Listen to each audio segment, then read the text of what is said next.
우리가 예수님을 믿고 산다는 것은 어떤 삶을 말하는 것일까요? 여러분은 세상에서 예수님을 믿는 모습으로 잘 살아가고 계십니까? 세상에서 신앙인으로 산다는 게 참 쉽지는 않을 것입니다. 이 모양 저 모양으로 참 어려움들이 많이 있죠. 어떤 사람들은 교회에 나가면 삶이 잘 풀려야 되는 것 아닌가 그렇게 묻기도 하고요.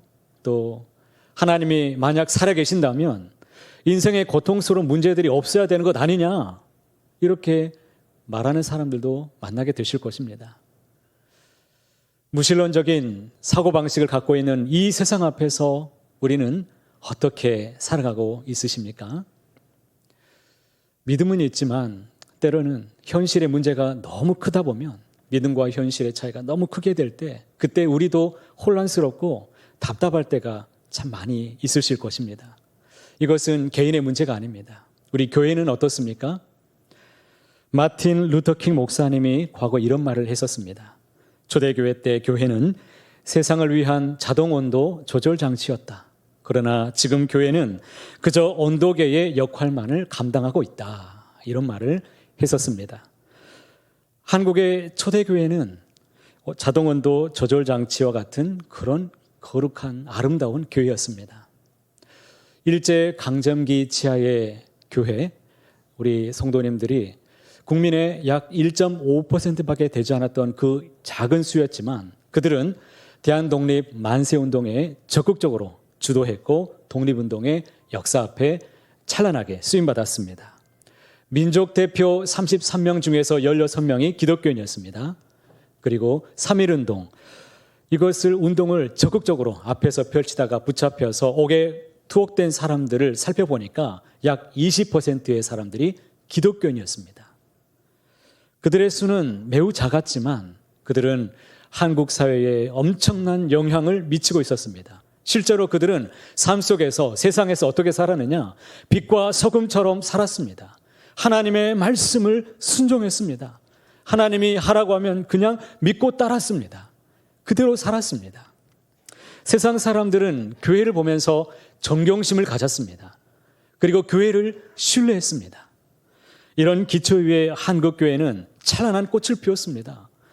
세계 선교 역사상 유례를 찾아볼 수 없는 부흥과 성장의 역사를 갖추게 되었습니다. 하나님이 은혜를 주셨습니다. 그런데 한국 교회가 부흥하고 성장하면서부터 이제 점점 흔들리기 시작했습니다.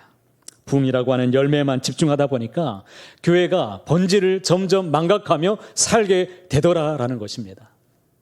성장이 가져다주는 세상적인 매력 때문에 그것에 취해서 거기에 빠져나오지 못해서 점점 부패해지기 시작했습니다.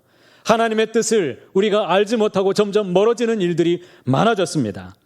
그러다가 세상 사람들로부터 점점 지탄을 받기 시작했습니다. 교회가 세상을 향해서 촛대가 아니라 세상을 밝혀주는 그런 온도계 역할이 아닌 오히려 세상이 교회의 온도계가 되기 시작했습니다. 예수님이 이 땅에 오셨을 때, 처음 사역하셨을 때 그때 어떤 말씀을 주셨습니까? 하나님의 나라가 가까이 왔으니 회개하고 복음을 믿으라라고 말씀하셨습니다. 예수님께서 말씀하셨던 것은 이 세상 나라가 아니라 하나님의 나라에 대해서 말씀하셨습니다. 사람들은 하나님의 나라에 대해서 별로 관심이 없었습니다. 사람들의 관심은 그저 이 세상에 있었습니다. 어떻게 하면 잘 살 것인가? 어떻게 하면 더 부자가 될 것인가? 어떻게 하면 내 병을 고칠 것인가? 저들의 관심은 빵과 육체적인 건강, 그리고 세상에서 주는 권력, 그런 힘들을, 욕구를 바라보면서 살아왔었습니다. 제자들은 어떻습니까? 그들이 예수님을 전적으로 따랐던 목적이 있었습니다. 이스라엘 나라가 회복될 때에 저마다 높은 자리에 서게 되는 것, 그것이 그들의 인생의 목적이었습니다. 누가 더 높은 자리에 올라갈 것인가? 거기에 혈안이 되어 있었습니다. 예수님은 굶주린 사람들이 너무나 애처로워서 오병이어의 기적의 사건도 일으켜 주셨습니다. 병마와 싸우는 인생들을 바라보면서 너무나 안타까워서 그들을 고쳐주시기도 하셨습니다. 그리고는 애써 그것을 감추려고 하셨습니다. 그것은 예수님이 이 땅에 오신 주된 목적이 아니었기 때문이었습니다. 그것에 자꾸 집중하게 되면 하나님의 나라에 사람들이 관심을 잃게 될 것이고 점점 무관심해질 것이기 때문입니다. 그래서 예수님은 자꾸 그와 같은 이적을 베푸신 후에 아무에게도 가서 이런 이야기를 하지 말아달라고 그렇게 말씀하셨습니다. 그런 면에서 요즘 우리는 반대로 가고 있는 모습들을 자주 발견할 때가 있습니다. 예수 믿으면 부자가 되고, 예수 믿으면 어떤 병에 걸렸든지 다 나음을 입을 수 있고, 예수 믿으면 세상에서 부유하게 되고 성공할 수 있다. 이런 도식 속에서 신앙생활하고 있는 그런 사람들이 여러분 주변에 얼마나 많이 있습니까? 세상적인 욕심에 취약한 것은 교인들뿐만이 아닙니다. 이것은 목회자도 역시 마찬가지입니다. 자칫 잘못하면 소명을 위해서 일하지 않고 개인적인 야망을 위해서 목회하기가 참 쉽습니다. 빵과 지위와 성공에 혹하는 교인들과 개인적인 야망에 눈먼 목회자가 만나게 되면 어떤 역사가 있을까요? 그 교회는 소망이 없습니다. 매우 위험해지게 될 것입니다. 교회는 잠시 성장할 수 있을 것입니다. 그러나 그 교회는 점점 교회로서의 본질을 망각하게 되고 능력을 잃게 될 것이고 자기 정체성을 잃게 될 것입니다. 우리를 정말 잘 살게 하고 행복하게 하는 것은, 여러분, 이것은 세상에 없습니다. 하늘에 있습니다. 하나님께 있습니다. 하나님의 말씀에 있습니다. 하나님의 법에 있습니다. 하나님의 능력에 있습니다. 하나님의 식에 있습니다. 그렇기 때문에 성경에서 복 있는 사람은 어떤 사람들이 복이 있습니까? 그 하나님의 법과 식을 너무나 즐거워하여 그것을 주야로 묵상하는 사람, 오직 여호와의 율법을 즐거워하여 그의 율법을 주야로 묵상하는 사람, 그 사람이 진정 복이 있다라고 성경에서 우리에게 말씀하고 있지 않습니까? 오늘 말씀은 하나님께서 에스겔 선지자에게 주셨던 환상에 관한 말씀을 우리에게 들려주고 있습니다. 당시 이스라엘은 바벨론에 의해서 멸망당했습니다. 에스겔은 망한 나라의 백성이었습니다. 다니엘과 세 친구가 포로로 끌려갔을 때 에스겔도 그때 당시에 붙잡혀서 함께 끌려갔었습니다. 그리고 5년의 세월이 흘렀습니다. 어느덧 그의 나이가 30세가 되었을 때 아무런 소망조차 느껴지지 않을 때 그의 마음속에 울음이, 눈물이 터져나오기 시작합니다. 왜 우리 민족이 이렇게 몰락했으며 우리는 이렇게 곤고하게 살아가는 것일까?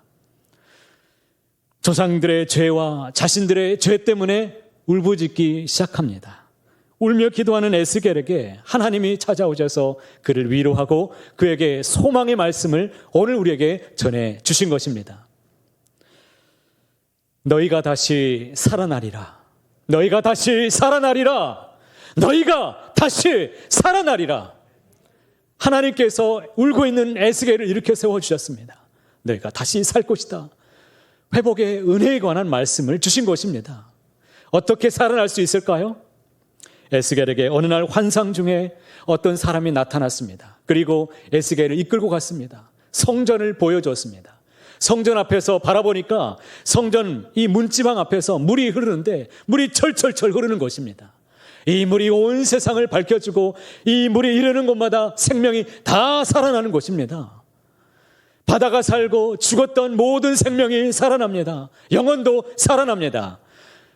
죽었던 바다가 살아나니까 거기가 창궐합니다. 그곳에 사람들이 살 곳이 되는 곳입니다.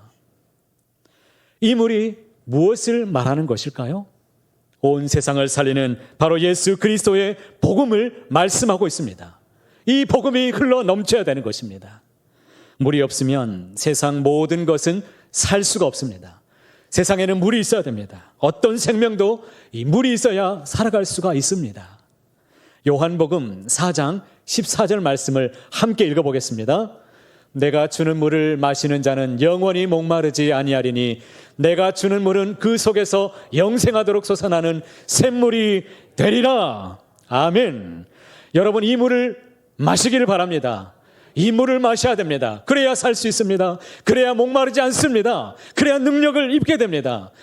신앙생활 아무리 오래 하여도 이 물이 없으면 여러분 변변치 않은 삶을 살아갈 것입니다. 세상에서도 능력 있는 삶을 살기 어렵습니다. 하나님의 도우심을 입어서 살 수가 있습니다.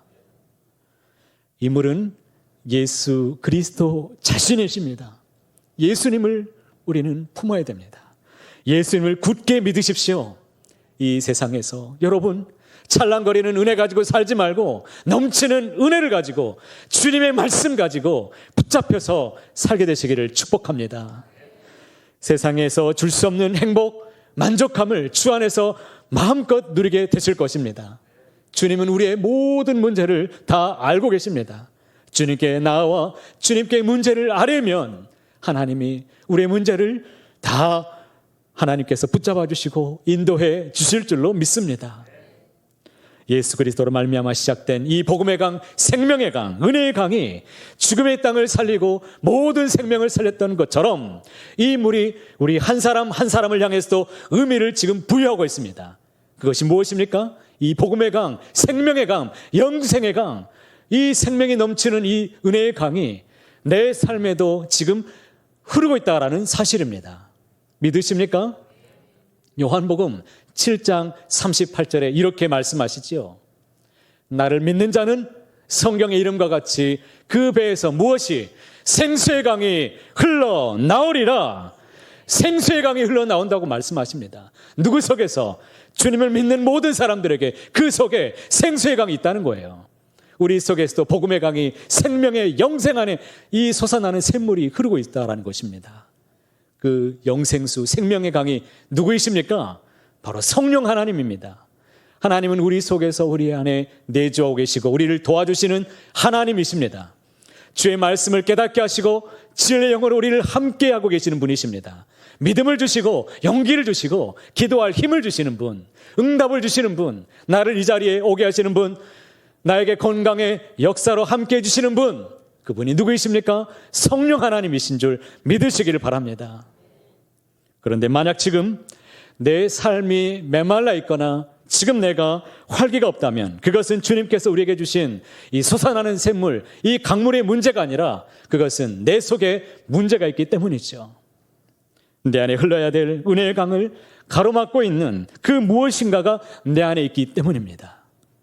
어쩌면 세상살이 문제 때문일 수도 있고 먹고 사는 문제 때문에 말씀을 붙잡지 못하고 살아가는 내 인생의 문제일 수 있습니다. 어쩌면 불순종으로 인해서 내 마음이 말라버렸을 수도 있습니다. 생수의 강이 흐르기 위해서는 이 물이 차고 넘쳐야 됩니다. 내 삶이 성령 충만한 지배를 날마다 받아야만 우리는 살 수 있는 사람들입니다. 이 물이 흘러가야 됩니다. 이것이 믿음이 계속 자라나는 원리를 말하고 있습니다. 하나님은 우리의 믿음이 하나님을 아는 지식이 그리스도의 장성한 분량에 이르기를 간절히 원하고 계십니다. 오늘 말씀은 이 물이 내 삶에 어떻게 차고 넘치는지에 대해서 자세하게 가르쳐주고 있습니다. 내가 이 세상에서 권고하지 않고 성령 충만한 은혜, 신령한 은혜를 가지고 내가 어떻게 살 것인가, 그렇게 살기를 원하신다면 오늘 이 말씀의 법칙, 이것을 꼭 기억하게 되시기를 간절히 소망합니다. 3절 말씀을 함께 읽어보실까요? 그 사람이 손에 줄을 잡고 동쪽으로 나아가며 천척을 측량한 후에 내게 그 물을 건너게 하시니 물이 발목에 오르다니. 아멘. 물이 발목에까지 찼습니다. 그 성전 문지방에서부터 흘러내리는 물, 그 물을 먼저 그 환상 속에 임한 그 사람이 측량해 보고 나서 그 곳을 지나가라고 말한 것입니다. 그 물이 발목에까지 찼습니다. 발목에까지 찼는데 물을 지나갈 수 있을까요? 없을까요? 지나갈 수 있습니다. 찰랑거리기 때문에 뭐야 이거? 내 힘대로 마음껏 지나갈 수 있지요. 은혜는 받을 수 있습니다. 그러나 아직 나에게 힘이 있기 때문에 그냥 내 힘대로 내 마음대로 인생을 주장하면서 살아가는 인생입니다. 고린도전서 2장 14절에 이렇게 말씀하시죠. 육에 속한 사람은 성령의 일들을 받지 아니한다라고 말씀합니다. 하나님께서 우리에게 말씀하시는 원리, 말씀의 근거, 말씀의 힘, 능력을 알면서도 따르지 않습니다. 예수 믿고 생명은 얻었지만 생명력이 있는 삶을 살지는 못합니다. 이들은 죽었다가 살기는 했지만 그 삶은 여전히 곤고합니다. 세상 속에서 능력을 정말 경험하지 못하고 살아갈 수 있습니다. 왜 그렇습니까? 물에 깊숙이 들어가지 않았기 때문이죠. 발목에 찬 신앙은 여러분 죄송하지만 교회 뜰만 밟고 돌아가는 인생일 수 있습니다. 교회에 그저 왔다 갔다 하는 인생이 될 수 있습니다. 그런데 놀라운 것은 이들이 세상으로 나가서 살고 싶어도 이제는 그럴 수 없습니다. 신기한 것은 세상에 나가서 놀면 이제는 찜찜해질 것입니다. 왜 그런 줄 아십니까? 이미 발목에 물이 찼기 때문입니다. 이미 발목에 물이 젖었기 때문에 이제는 주님이 우리를 붙잡고 있다는 것을 꼭 기억하시길 바랍니다. 발목에 찬 은혜이지만 예수 생명이 우리에게 있습니다. 우리 주님이 우리를 붙잡고 계십니다. 그래서 곁길로 가다가도 주님이 성령님이 우리를 도와주시고 인도해 주실 것입니다. 사랑하는 우리 자녀들이 예수 안에서 우리 주님이 붙잡고 계심을 꼭 기억하시게 되시기를 바랍니다. 내가 그것을 보지 못할 뿐 성령님은 말할 수 없는 탄식으로 우리를 위해서 지금도 간구하고 계시는 줄 믿으십시오. 혹시 내가 발목에 찬 이 신앙으로 인해서 내 의지대로 살고 있다면 더 깊은 것으로 들어오게 되시기를 간절히 소원합니다. 두 번째로 또 천척을 측량했습니다. 그리고 에스겔에게 그 강을 지나가라고 했는데 그 강이 어디까지 찼냐면 이제는 무릎까지 찼습니다. 여러분, 무릎까지 찼는데 지나갈 수 있을까요? 없을까요? 지나갈 수 있습니다. 이제는 좀 불편해지기는 시작했습니다. 하지만 여전히 나에게 힘이 남아있기 때문에 내 육신의 소욕대로 살아가는 사람들입니다. 고린도전서 3장 3절에 이렇게 말씀하시죠. 너희는 아직도 육신에 속한 자로다. 너희 가운데 시기와 분쟁이 있으니 어찌 육신에 속하여 사람을 따라 행함이 아니리요. 육신에 속했다는 것은 예수님을 믿고 있지만 아직도 내가 내 인생을 주관하면서 살아가는 인생입니다.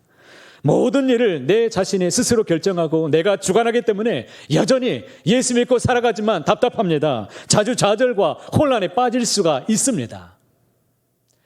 아주 재미있는 이야기가 있는데 여러분이 한 번쯤은 들어보셨을 수도 있습니다. 어떤 사람이 산에 오르고 있었습니다. 그러다가 미끄러져서 낭떠러지에 걸렸습니다. 나뭇가지 하나 붙잡고 버티고 있는데 어디에선가 거룩한 음성이 들립니다. 그래서 누구세요라고 했더니 나는 하나님이다 그러는 겁니다. 하나님 살려주세요. 그랬더니 하나님께서 말씀하십니다. 알았다. 그러면 그 손을 놓아라. 네? 이 손을 놓으라고요? 안 돼요 하나님. 그 손을 놓아라.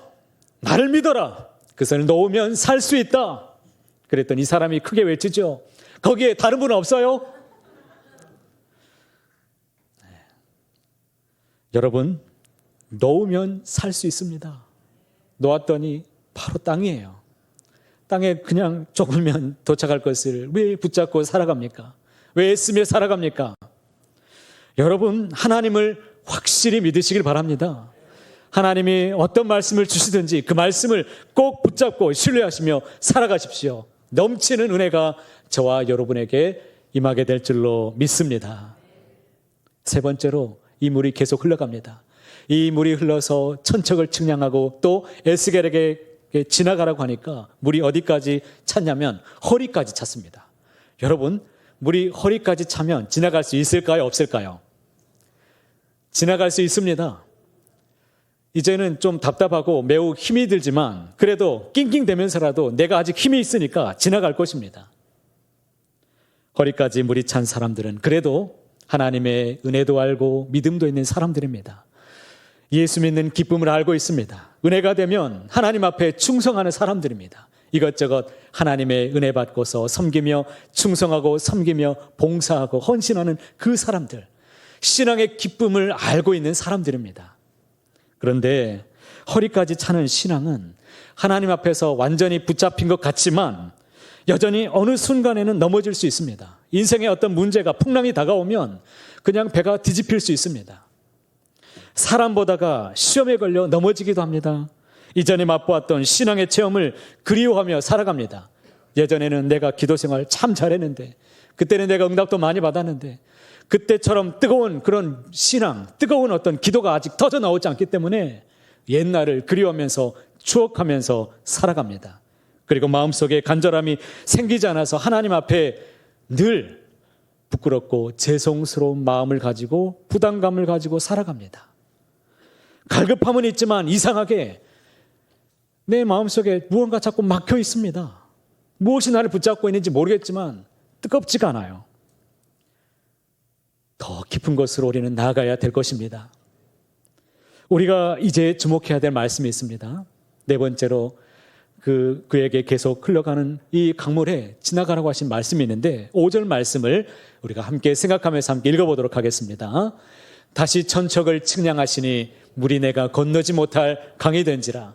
그 물이 가득하여 헤엄칠 만한 물이요 사람이 능히 건너지 못할 강이더라. 이 말씀 잠깐 보십시오. 물이 내 머리 위까지 가득 차게 되었습니다. 지나갈 수 있을까요? 없을까요? 이제는 못 지나갑니다. 내 힘으로 이제는 건너갈 수가 없습니다. 사람이 능히 건너지 못할 강이라고 말씀하고 있습니다. 왜 그렇습니까? 물이 나를 완전히 덮어버렸기 때문에, 덮쳤기 때문에 그 속에서 이제 나는 그 속에서 죽게 될 것입니다. 내 힘으로 살 수 없다는 것을 내가 인정할 때, 그것을 알기 때문에 이제는 내 힘으로 살지 않고 내 삶을 진정 하나님 앞에 의탁하며 맡기며 살아가게 되는 인생입니다. 헤엄칠 만한 물이라고 말했습니다. 그 강가에서 헤엄칠 만한 인생이 되기 위해서는, 내가 살기 위해서는 이제는 내 소욕대로 살지 않고 이제는 나에게 생명도 주신 그 주님, 그 예수 그리스도를 믿는 믿음으로만 사는 곳입니다. 내가 살기 위해서는 이제는 힘을 빼야 됩니다. 그 넘치는 강물에 내가 몸을 맡길 때에만이 그 물 위에 뜨게 될 것입니다. 나를 내려놓을 때만이 내 몸이 뜨게 될 줄로 믿습니다. 나를 내려놓는 것이 바로 신앙의 충만한 상태, 영적으로 성령 충만함이 이르는 신앙의 모습. 이것이 바로 내가 사라지고 하나님의 은혜가 드러나는 인생입니다. 하나님의 은혜로 살고 성령이 나를 통제하는 삶을 살아가는 인생이 되는 것입니다. 그러한 인생은 내가 주 안에 살고 주님이 내 안에 거하며 살아가는 인생입니다. 그리스도의 은혜로 충만한 인생은 자기뿐만이 아닙니다. 이제 다른 사람들의 삶에도 영향을 주는 인생으로 살게 됩니다. 이 물이 이르는데 어떻게 역사가 이루어지고 있습니까? 8절에 이렇게 말씀합니다. 그가 내게 이르시되 이 물이 동쪽으로 향하여 흘러 아라바로 내려가서 바다에 이르니니, 같이 함께 읽습니다. 이 흘러내리는 물로 그 바다의 물이 되살아나리라. 되살아나리라. 이렇게 말씀하시죠. 이 물이 아라바 저지대로 내려가서 흘러서 어디까지 흘러갑니까? 바다로, 깊은 바다로 흘러갑니다. 그런데 이 바다는 사해 바다입니다. 사해 바다는 죽은 바다이죠. 죽은 바다에는 생명이 살 수가 없습니다. 그런데 은혜의 강물이 흘러가니까 어떻게 되었습니까? 생명이 살아나더라는 것입니다. 바다가 되살아나리라. 이것은 하나님의 복음의 말씀으로 인해서 말씀을 받아먹는 모든 사람들이 구원을 받는다라는 것입니다. 새 생명으로 살아간다라는 말씀이십니다. 우리 안에 이러한 물이 넘쳐야 됩니다. 교회는 끊임없이 이 물이 흘러 넘쳐야 될 줄로 믿습니다. 하나님의 말씀이, 하나님의 능력이, 하나님의 스피릿이, 하나님의 권능이, 그 하나님의 뜻이 우리 속에 흘러 넘쳐야 됩니다. 그것이 교회로부터 세상으로 흘러가야만이 교회도 살고 세상도 살 수 있습니다. 세상에 우리를 향해서 지탄하는 것이 무엇입니까? 너희끼리만 은혜 받는다는 거예요. 너희끼리만 잘 살지 않느냐? 너희끼리만 좋지 않느냐? 물이 흘러가지 않게 되면 썩게 됩니다. 우리끼리만 부패한 인생이 될 것입니다. 이전에 섬겼던 교회에서 금요기도회를 마치고 집에 걸어가는데 우이천 길을 따라서 걸어갑니다. 우이천 길을 따라서 집에 한참을 걸어가는데 어느 날 제가 이런 음성을 들었습니다. 하나님께서 저에게 이렇게 말씀하셨습니다. 이제 너는 한강을 걸어라. 한강을 걸어라 그러시는 겁니다. 그때는 몰랐습니다. 아니, 우이천 길을 걷는데 무슨 한강을, 그 먼 길을 내가 어떻게 걸어갑니까? 그런데 지금은 깨닫게 되었습니다. 한강 바로 옆에 서강교회, 서쪽 강이 흐르는 이 아름다운 물줄기를 꽉 붙잡고 있는 교회가 어느 교회입니까? 서강교회입니다. 이 물질의 통로를 열어줘야만 한강이 살 수 있습니다. 우리가 흘려보내지 않으면 살 수 없습니다. 서강교회가 깨어있으면 민족이 살 것입니다. 가정이 살 것입니다. 흘러보내는 영적인 은혜, 복음의 은혜가 가득하기를 축복합니다. 찬양에도 이런 가사가 있죠. 보혈을 지나. 이 찬양이 얼마나 은혜스러운지 모릅니다. 가사를 읽어보면 보혈을 지나 누구의 품으로? 하나님의 품으로 갑니다. 이 보혈을 지나야만이 아버지의 품에 안길 수 있습니다. 주님의 보혈을 지나 아버지의 품으로 한 걸음씩 나아갈 수 있습니다. 존귀한 주님의 보혈이 내 영을 새롭게 할 수 있습니다. 존귀한 주님의 보혈만이 내 영을 새롭게 만드는 것입니다. 우리 권사님들 이 찬양 좀 불렀으면 하는 표정인데요. 한번 불러보겠습니다. 같이 함께 불러볼까요?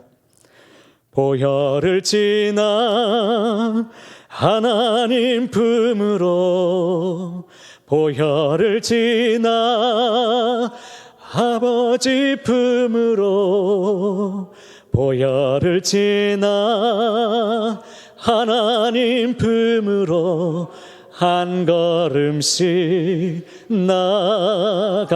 나가네. 존귀한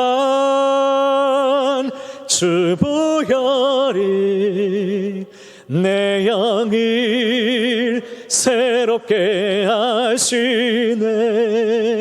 존귀한 주 보혈이 내 영을 새롭게 하네. 할렐루야.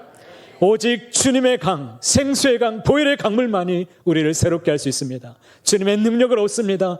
구원을 얻게 될 것입니다.